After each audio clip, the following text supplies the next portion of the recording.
27. 두 번째 표적. 요한복음 4장 43절에서 54절. 이틀이 지남에 예수께서 거기를 떠나 갈릴리로 가시며 친히 증언하시기를 선지자가 고향에서는 높임을 받지 못한다 하시고 갈릴리에 이르시매 갈릴리인들이 그를 영접하니 이는 자기들도 명절에 갔다가 예수께서 명절 중 예루살렘에서 하신 모든 일을 보았음이더라. 예수께서 다시 갈릴리 가나에 이르시니 전에 물로 포도주를 만드신 것이라. 왕의 신하가 있어 그의 아들이 가버나움에서 병들었더니 그가 예수께서 유대로부터 갈릴리로 오셨다는 것을 듣고 가서 청하되 내려오셔서 내 아들의 병을 고쳐주소서 하니 그가 거의 죽게 되었음이라. 예수께서 이르시되 너희는 표적과 기사를 보지 못하면 도무지 믿지 아니하리라. 신하가 이르되 주여 내 아이가 죽기 전에 내려오소서. 예수께서 이르시되 가라 내 아들이 살아있다 하시니 그 사람이 예수께서 하신 말씀을 믿고 가더니 내려가는 길에서 그 종들이 오다가 만나서 아이가 살아있다 하거늘 그 낫기 시작한 때를 물은즉 어제 7시에 열기가 떨어졌나이다 하는지라. 그의 아버지가 예수께서 내 아들이 살아있다 말씀하신 그때인 줄 알고 자기와 그 온 집안이 다 믿으니라. 이것은 예수께서 유대에서 갈릴리로 오신 후에 행하신 두 번째 표적이니라. 예수님이 사마리아에서 이틀을 보내신 후 고향이 있는 갈릴리 지방으로 돌아오십니다. 고향에 오시면서 선지자가 고향에서는 높임을 받지 못한다고 말씀하셨습니다. 기존의 삶이 새로운 삶을 맞기 때문입니다.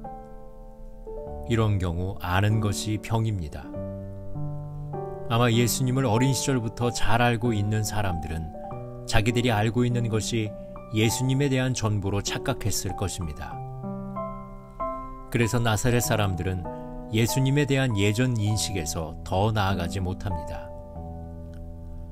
안다는 것이 새로운 것을 받아들이는데 오히려 방해가 될 때가 많습니다. 그런데 명절에 예루살렘에 다녀온 갈릴리 사람들은 예수님을 알아보고 환대를 하였습니다. 그들은 예수님이 행하신 표적을 보았기 때문입니다. 그것도 예수님에 대한 온전한 믿음이 아닙니다. 그때 가버나움에 왕의 신하가 살고 있었는데 그의 아들이 죽을 병에 걸렸습니다. 왕의 신하는 예수님이 가나에 머물러 계신다는 소식을 듣고 모셔가려고 가버나움에서 34km나 되는 가나까지 왔습니다. 죽을 병에 걸린 아들을 고쳐달라고 부탁을 할 때 예수님은 너희는 표적과 기사를 보지 못하면 도무지 믿지 않는다고 말씀하십니다. 이 말씀은 일종의 표적 믿음을 거절하는 말씀입니다. 이전에는 냉대하고 거들떠 보지도 않다가 예루살렘에서 행한 표적과 기사 소문을 듣고 예수님을 찾아온 것을 두고 하시는 말씀입니다.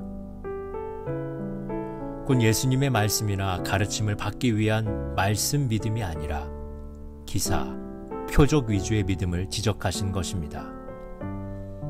그러나 왕의 신하는 예수님의 말씀에 개의치 않고 반복해서 강청합니다. 이에 예수님은 그와 동행하여 가버나움으로 가지 않고 말씀으로 가라, 내 아들이 살아있다 하십니다. 표적 믿음이 아니라 말씀 믿음을 요구하신 것입니다. 보통 사람 같으면 불평하거나 실망을 표했을 텐데 그는 말씀을 믿고 돌아갑니다. 이것은 표적과 기사를 구하는 사람들에게 말씀에 대한 믿음이 역사를 이룬다는 것을 보여줍니다. 말씀 치료와 원거리 치료입니다. 아버지는 내려가는 중에 자기 집에서 오는 종들에게 아이가 살아났다는 이야기를 듣습니다. 그 나은 시간을 물으니 바로 예수님께서 내 아들이 살아있다고 말씀하신 때였습니다. 이의적으로 온 집안이 믿게 되었습니다.